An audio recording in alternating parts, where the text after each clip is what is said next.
The year was 1974, and the air in the Deep South still clung to the humid, heavy remnants of an era many claimed was over, yet few truly felt had passed. The dust kicked up by the wheels of the black Cadillac Fleetwood as it pulled off the sun-scorched highway and into the gravel lot of Miller's Home-Style Diner. It was a squat, weather-beaten building with peeling white paint and a neon sign that flickered with a tired hum. Above the door, though faded by years of rain and sun, a small hand-painted sign still hung with stubborn defiance: "Whites only."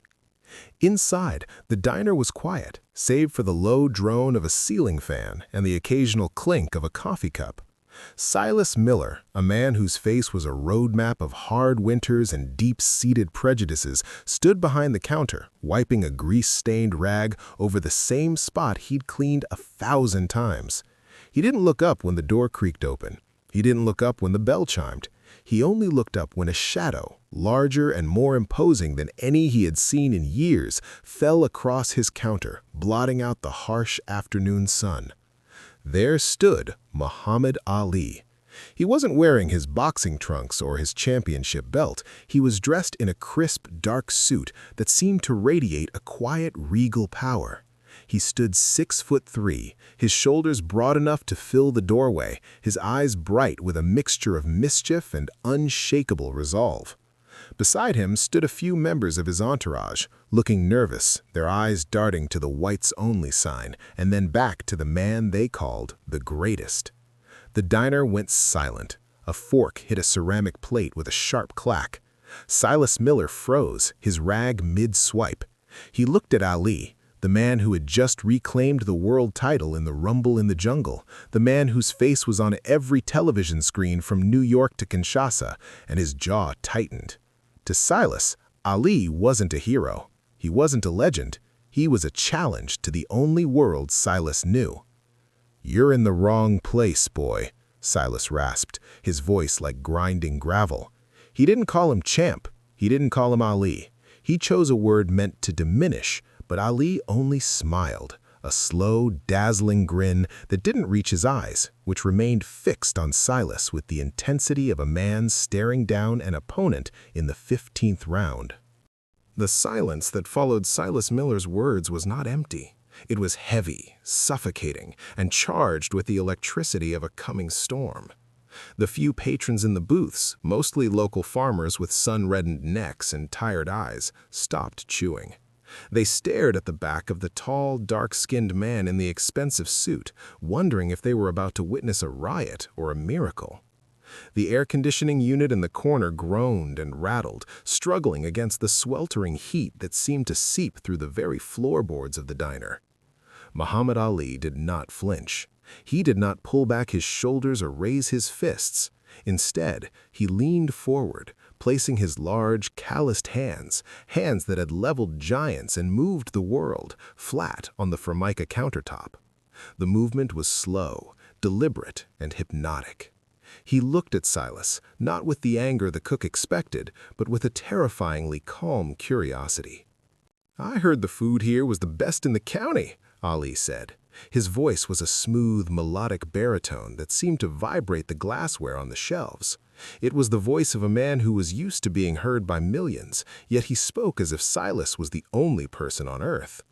"I heard you make a cherry pie that makes a grown man cry, and a steak that's tender enough to cut with a poem. Now surely a man who can cook like that doesn't have a heart as small as that sign out front." Silas felt a bead of sweat roll down his temple. He felt the eyes of his regular customers on him. If he backed down now, his world, the rigid, segregated world he had built his identity upon, would crack. He gripped the edge of the counter until his knuckles turned white. "I don't care who you think you are," Silas spat, though his voice wavered just a fraction. "I don't care if you're the King of England or the King of the Ring. That sign says what it says. We don't serve your kind here. We never have, and we never will. Now take your friends and get out before I call the sheriff." Ali's entourage stirred behind him. One of them, a slim man in a sharp hat, leaned in and whispered, "Champ, let's go. This isn't worth it. We've got a schedule to keep. These people, they aren't ready." But Ali didn't move an inch. He chuckled, a low, rhythmic sound that was more of a purr than a laugh. He looked around the room, making eye contact with every single white patron. Some looked away in shame, others glared back with ancient, inherited hatred. Finally, Ali turned his gaze back to Silas. "The sheriff?" Ali asked, his eyebrows arching playfully. "Is the sheriff hungry too? Because I was planning on buying the whole house lunch. I've got a pocket full of Rumble in the Jungle money and a stomach that thinks it's empty. You see, Silas, I know your name is Silas. It's on your apron. I've traveled all over this world. I've seen kings and I've seen beggars. And the one thing I learned is that hunger doesn't have a color, and neither does the truth." Ali reached into his pocket and pulled out a roll of $100 bills, thick enough to choke a horse. He laid a single bill on the counter, right on top of the grease stains Silas had been scrubbing. "I'm not leaving, Silas. I'm gonna sit right here on this stool, and you're gonna realize that the man standing in front of you isn't a boy or a kind. I'm a human being, and I'm the fastest, prettiest thing you'll ever see in this dusty kitchen." With a grace that seemed impossible for a man of his size, he swung himself onto the swivel stool. The metal groaned under his weight, but he sat tall, his head nearly touching the low-hanging lamp above the counter. He was a monument of a man, carved out of confidence, sitting in the middle of a fortress of bigotry. The ticking of the wall clock above the grill sounded like a sledgehammer in the heavy silence. It was 2:15 p.m., a time when the diner should have been emptying out, but nobody moved. The smell of burnt coffee and old lard hung in the air, mixing with the scent of Ali's expensive cologne, a fragrance of success and confidence that felt alien in this room of stale tobacco and sweat. Muhammad Ali sat on that stool as if it were a throne, his back to the door, his eyes fixed on Silas Miller. He was a man who had faced Sonny Liston's terrifying power and Joe Frazier's relentless pressure. He wasn't about to be moved by a man with a spatula and a grudge. Silas looked down at the $100 bill. It was crisp, clean, and bore the face of Benjamin Franklin, looking up at him with what felt like judgment. To Silas, that bill represented more than just money. It was a bribe from a world that was changing too fast for him to keep up with. His hands were shaking now, a fine tremor he tried to hide by gripping the handle of the coffee pot. He looked at the other men in the diner, old Pete in the corner booth, the Miller brothers by the window. He was looking for backup, for a sign that they would help him eject this intruder, but the men remained frozen, paralyzed by the sheer magnetism of the man on the stool. They were looking at Ali not just as a black man in a white space, but as a living legend who had appeared like a ghost in their mundane lives. "You think money changes the rules?" Silas hissed, leaning over the counter so his face was inches from Ali's. "You think you can just walk in here and buy our traditions? That sign has been there since my father opened this place in '48. It stayed there through the marches, it stayed there through the riots, and it's staying there today. Your money is no good here because your presence is an insult to everything we built." Ali didn't blink. He didn't even lean back. He watched a fly buzz around a sugar shaker and then looked back at Silas with a gaze that was almost mournful. "Tradition," Ali whispered, the word carrying a weight that seemed to fill the room. "Is that what you call it, Silas?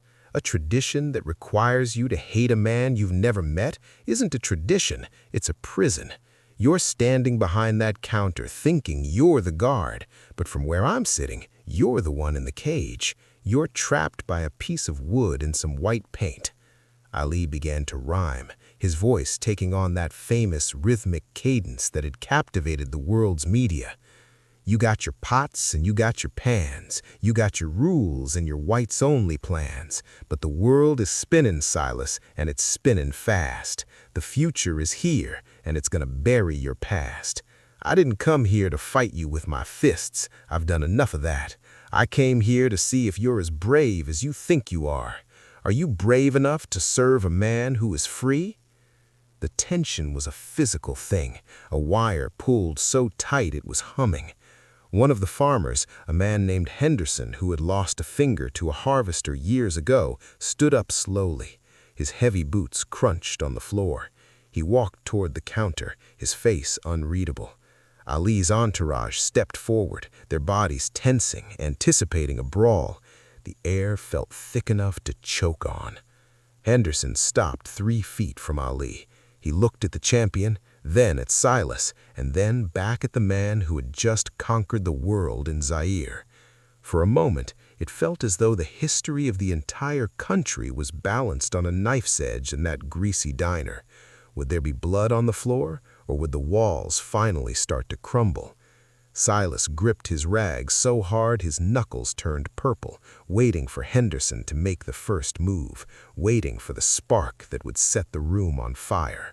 The silence in Miller's home-style diner had reached a point of absolute, agonizing density. It was the kind of silence that precedes a lightning strike, a heavy, static-filled pressure that made the skin crawl.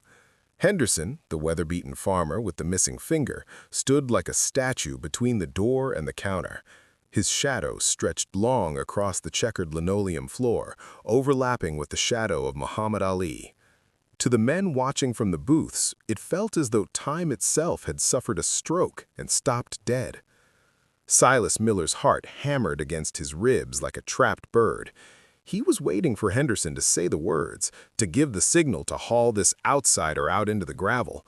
He expected anger. He expected the righteous indignation of a man whose territory had been invaded. But as Henderson looked at Ali, his eyes didn't fill with fire. Instead, they filled with a strange, haunting recognition. Henderson had spent his life working the red clay of this earth, a life of back-breaking labor that left him with nothing but debt and a body that ached with every sunset. And here, sitting on a cheap vinyl stool, was a man who looked like he owned the very sun itself. "I saw you," Henderson whispered. The voice was so low it barely carried over the hum of the refrigerator, but in that quiet room, it sounded like a shout. "I saw you on that flickering television at the hardware store last month. I saw you dancing around that big man, Foreman. They said you were too old. They said you were finished. They said you were a loudmouth who didn't know when to quit." Ali's expression softened. The sharp, competitive glint in his eyes didn't vanish, but it was joined by a flicker of human connection. He didn't say a word. He simply nodded, acknowledging the struggle that every man, regardless of his station, understands deep in his marrow. Henderson turned his gaze towards Silas, who was still white-knuckling the counter. "Silas," the farmer said, his voice gaining strength, "he's the world champion. He's the greatest there ever was, and he's sitting in your diner, asking for a piece of pie. My granddaddy told me that hospitality was the law of the South. Is that sign more important to you than the law of God and the pride of your own kitchen?" Silas felt a cold sweat break out across his shoulder blades. The betrayal stung more than the intrusion. "You forget yourself, Bill Henderson," Silas hissed, his voice trembling with a mixture of fear and fury. "There's a way things are done. There's a line. You cross that line and everything we know falls apart. You want to eat next to him? You want your kids sitting next to his? If I serve him, I'm saying that sign doesn't matter. And if that sign doesn't matter, then what have I been protecting all these years?" That was the core of it, the raw, bleeding truth of the man behind the counter. Silas wasn't just defending a policy, he was defending his own relevance. He had equated his dignity with the exclusion of others. Ali spoke then, his voice dropping into a register that was almost a lullaby, yet held the authority of a judge. "You haven't been protecting anything, Silas. You've been hiding. You've been hiding from the fact that the world is beautiful because it's big. You've been hiding from the fact that a man's worth isn't measured by who he keeps out, but by who he lets in. You're a great cook, but you're a starving soul. Now, I'm going to ask you one more time, not as a champion and not as a black man, but as a hungry traveler on a long road. Are you going to feed me, or are you going to let your hate spoil the meat?" The air in the room seemed to thin. Silas looked at the whites-only sign, then at the $100 bill, and finally into the eyes of Muhammad Ali. For the first time, Silas didn't see an enemy. He saw a mirror. He saw his own stubbornness reflected in a man whose stubbornness had changed the world. Slowly, with hands that seemed to belong to someone else, Silas reached for the glass display case where the pies were kept. The hinges creaked, a high-pitched, lonely sound that signaled the beginning of the end for the old miller's diner. The sound of the glass display case sliding open was a sharp, crystalline rasp that seemed to echo far beyond the four walls of the diner. It was the sound of a seal being broken, a physical manifestation of a barrier that had stood for decades, finally giving way. Silas Miller's movements were jerky, like a marionette being pulled by invisible, reluctant strings. He reached inside and pulled out a deep-dish cherry pie. The crust was golden brown, dusted with a fine layer of sugar that caught the afternoon light, looking like a piece of art rather than a simple dessert. With the heavy silence still hanging over the room, Silas took a clean ceramic plate. He sliced a generous wedge, the red filling oozing out like a slow-moving river of crimson. He placed it on the counter in front of Ali, followed by a silver fork. He didn't drop it, he placed it down with a deliberate, trembling care. Then he turned to the coffee urn, poured a steaming mug of black coffee, and set it beside the plate. "There," Silas whispered, his voice cracked and hollow. "You wanted it, you got it." Ali looked down at the pie. He didn't eat immediately. He looked at the steam rising from the coffee, then up at Silas. The champion's face, usually so full of movement and expression, was solemn. He picked up the fork, took a small bite, and chewed slowly. The entire diner seemed to hold its breath, waiting for a verdict. "Ali," Silas said, swallowing softly, "you didn't lie. This is the best thing I've tasted from Louisville to Kinshasa. You've got a gift in your hands, man. A gift that's been wasted on people who only come here because they think they're better than the folks down the road." Ali then did something no one expected. He didn't just sit there and eat in triumph. He turned his stool around to face the room. He looked at the farmers, the truck drivers, and the local laborers who had been watching him with a mixture of awe and resentment. "Hey, you over there, Henderson, was it? Come over here.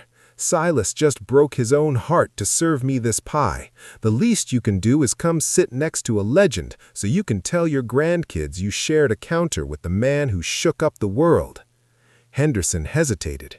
He looked at Silas, who was leaning against the back prep table, looking like a man who had just watched his house burn down.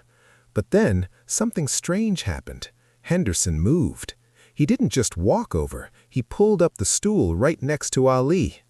"I reckon I could use a slice myself, Silas," Henderson said, his voice steadier than it had been in years. One by one, the tension in the room began to bleed out, replaced by an overwhelming, frantic curiosity.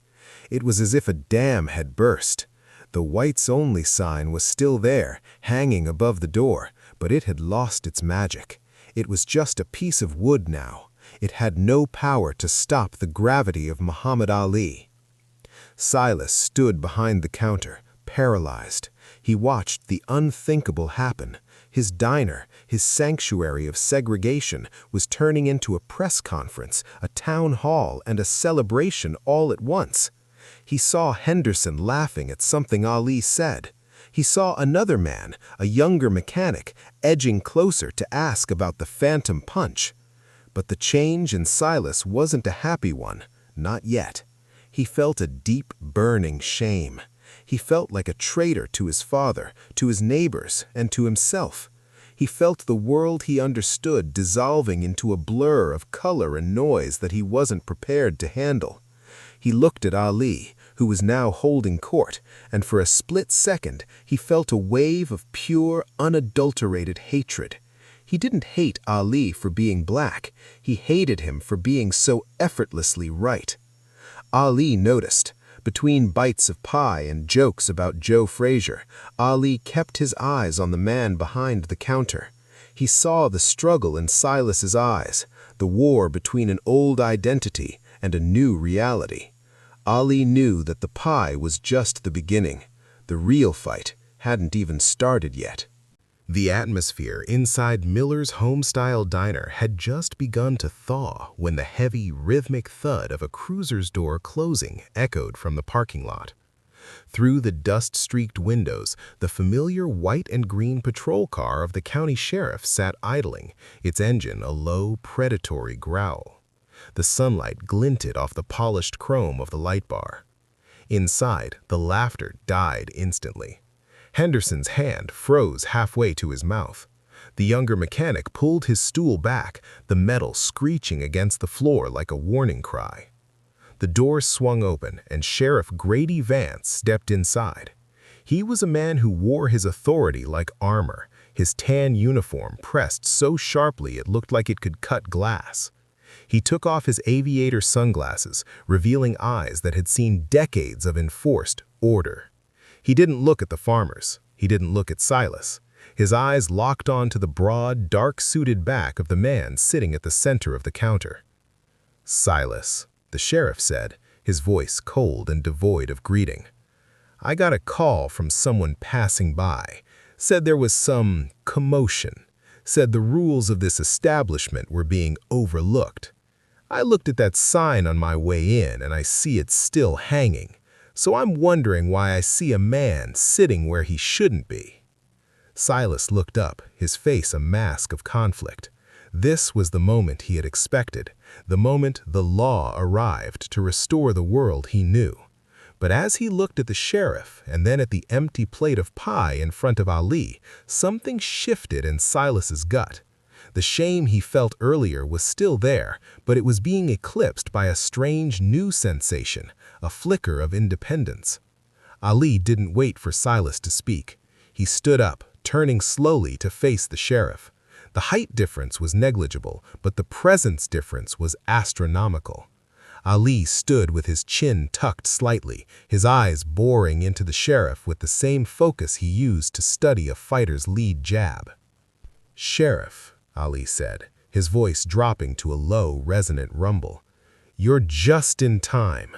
Silas here was just about to tell me about the law, but I think you and I are talking about two different books. You're talking about a book written by men who are afraid of the dark. I'm talking about a book written by the Creator, who says we're all made of the same dust and headed for the same end." Vance stepped forward, his hand resting near the heavy leather holster at his hip. "I don't need a sermon from a prize fighter. This is a private business in a town that respects its traditions. You've had your pie, you've made your point. Now you're going to walk out that door, or I'm going to have to escort you to a cell where the audience isn't so friendly." The entourage moved instinctively, but Ali raised a hand, silencing them.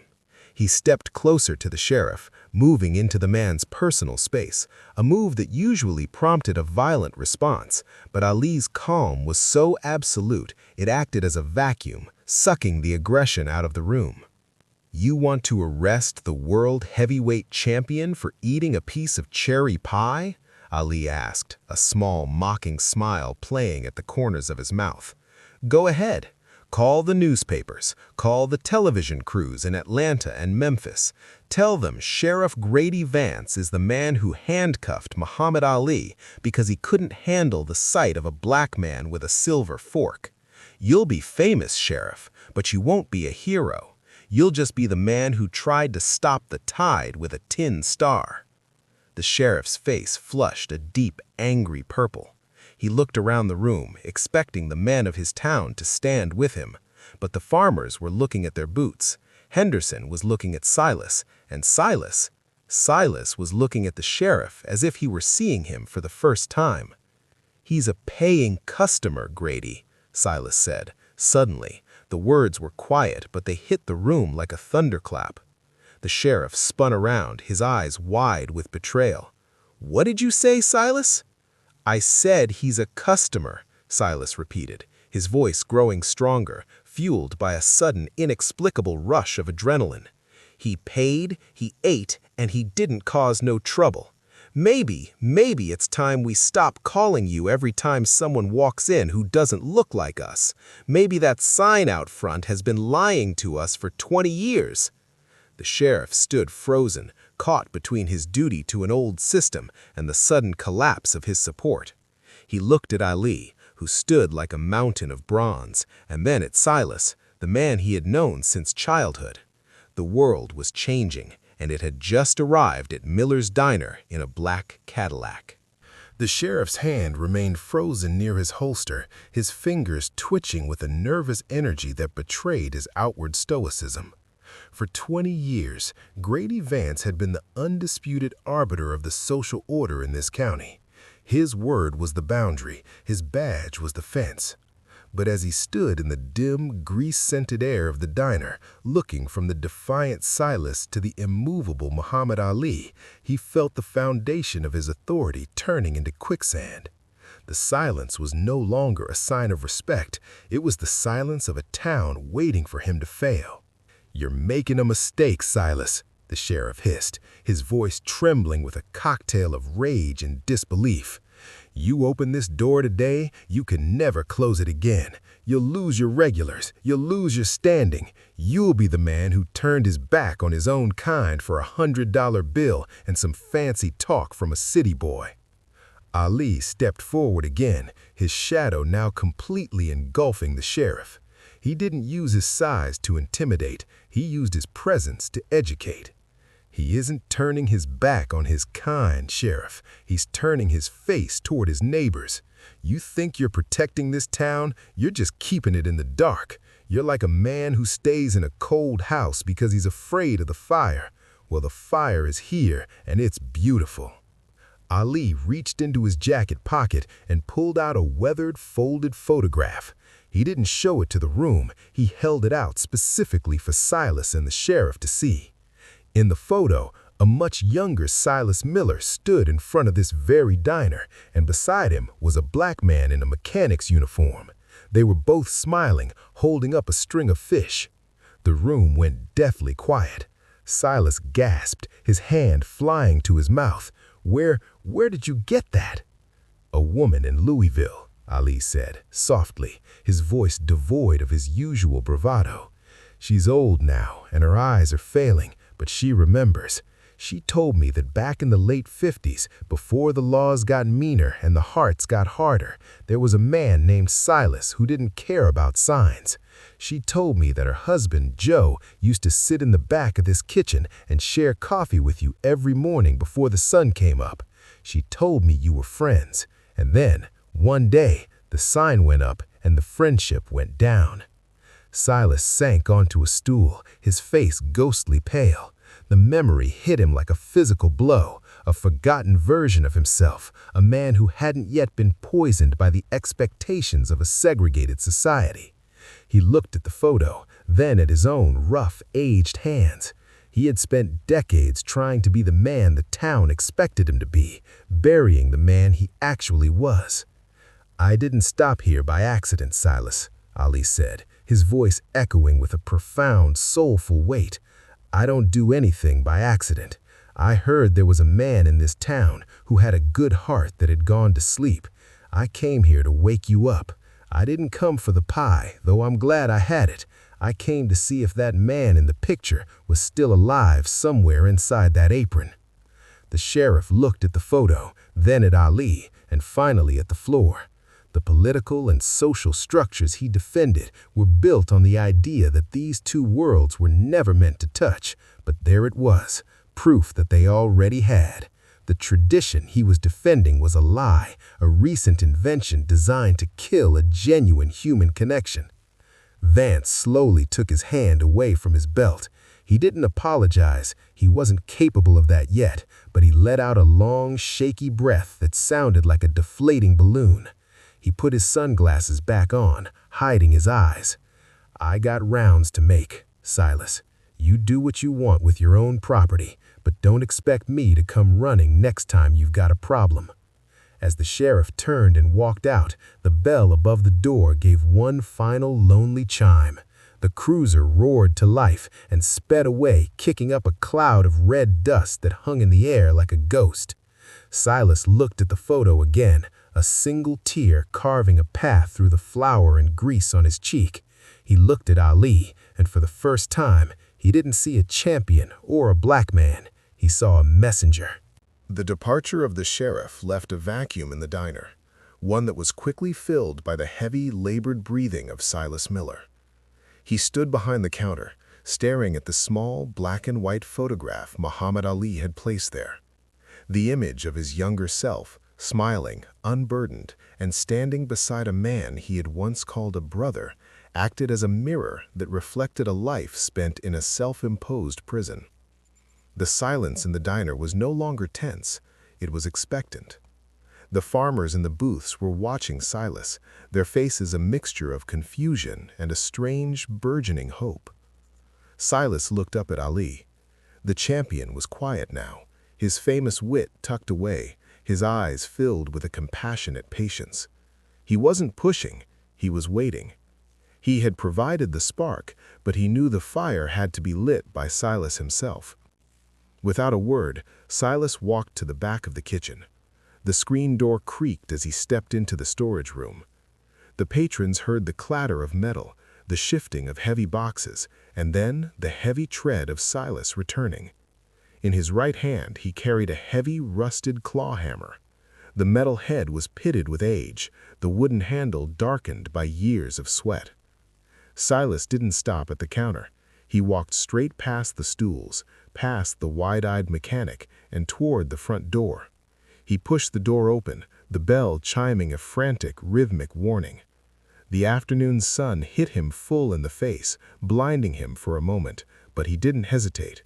He stepped out onto the wooden porch, reached up, and hooked the claw of the hammer behind the edge of the whites-only sign. Inside, the diners scrambled to the windows, their faces pressed against the glass. Ali stood among them, his arms folded across his chest, a small, knowing smile tugging at the corners of his mouth.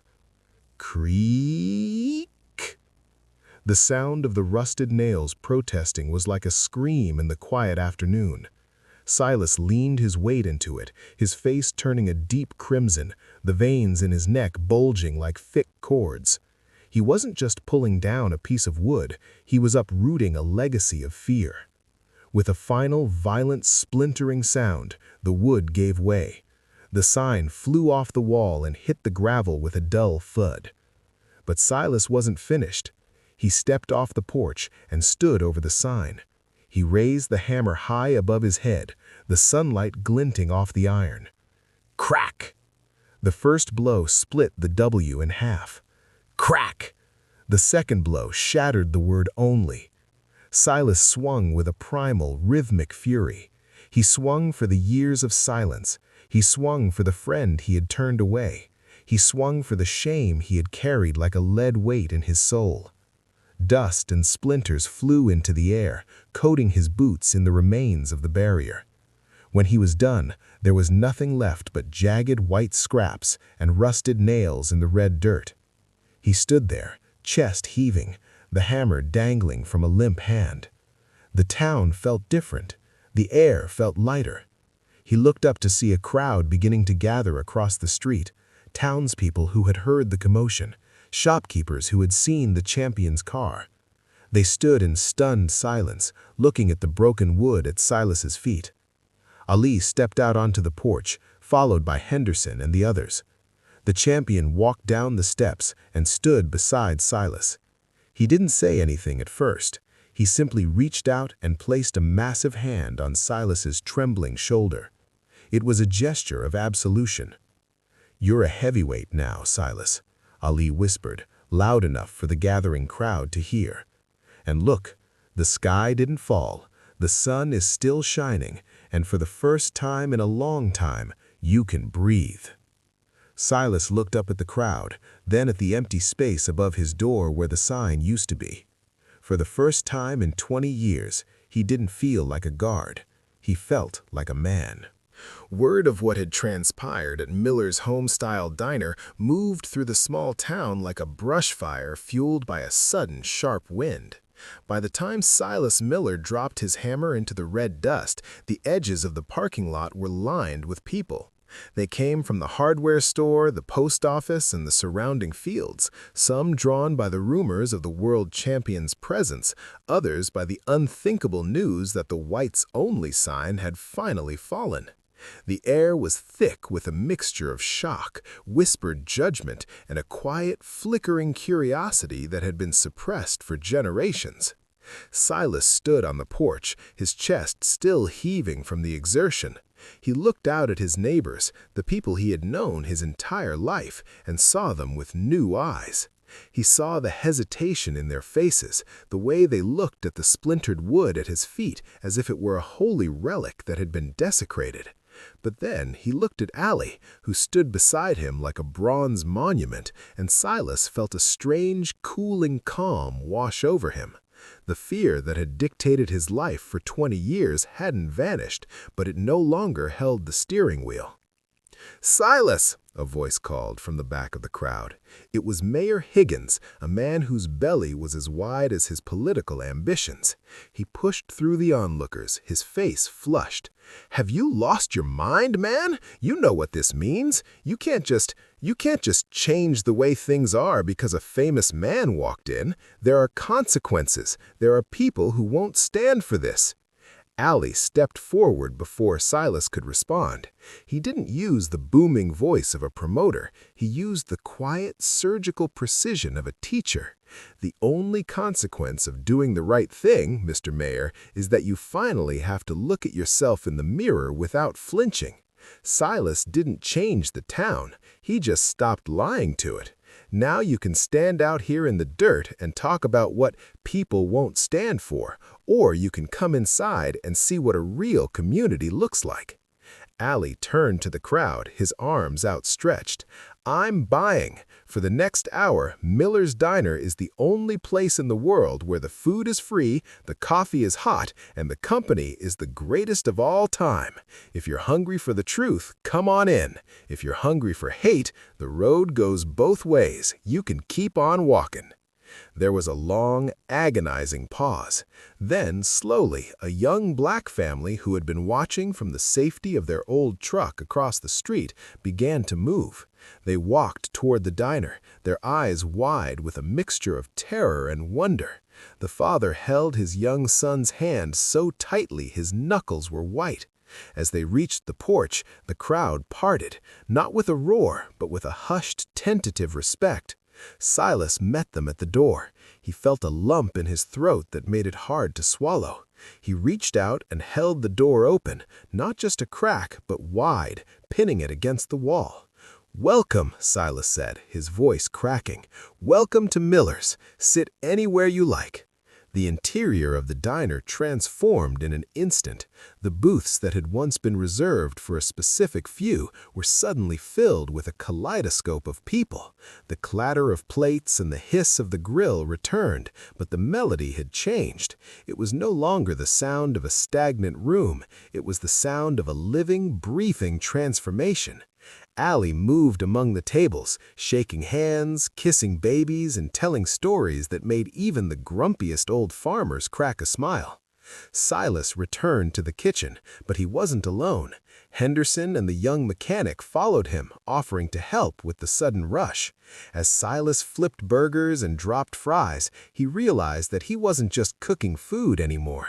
He was serving a peace offering.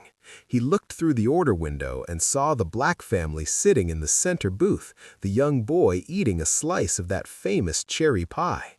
For the first time in his life, Silas Miller understood that his diner wasn't defined by who he kept out, but by the warmth he provided to those he let in. The tradition he had fought so hard to protect was a ghost, and in its place, something real and vibrant was being born in the steam and the laughter. The sun began to dip below the horizon, painting the Kentucky sky in bruised purples and deep, fiery oranges. The long shadows of the oak trees stretched across the gravel lot of Miller's Diner, touching the gleaming chrome of Muhammad Ali's Cadillac. Inside, the frantic energy of the afternoon had settled into a soft, glowing hum. The crowds had thinned, leaving only a few lingering patrons who spoke in hushed, respectful tones, as if they were standing in a cathedral rather than a roadside eatery. The air was no longer thick with the smell of old grease. It felt fresh, cleansed by the storm of change that had passed through it.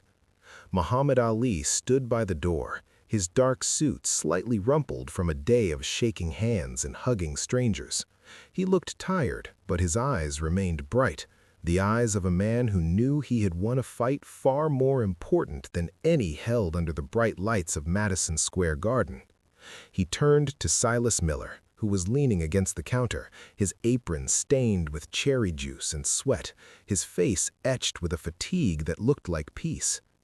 "I have to go, Silas," Ali said, his voice a soft rumble. "The road is calling, and I've got a world to wake up. But I'm leaving a piece of my heart in this kitchen. You make sure you look after it." Silas walked around the counter, wiping his hands on his apron.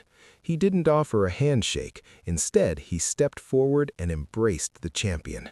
It was a brief, awkward hug, two men from different worlds finding a common language in the wreckage of a broken sign. "Thank you," Silas whispered into the champion's ear.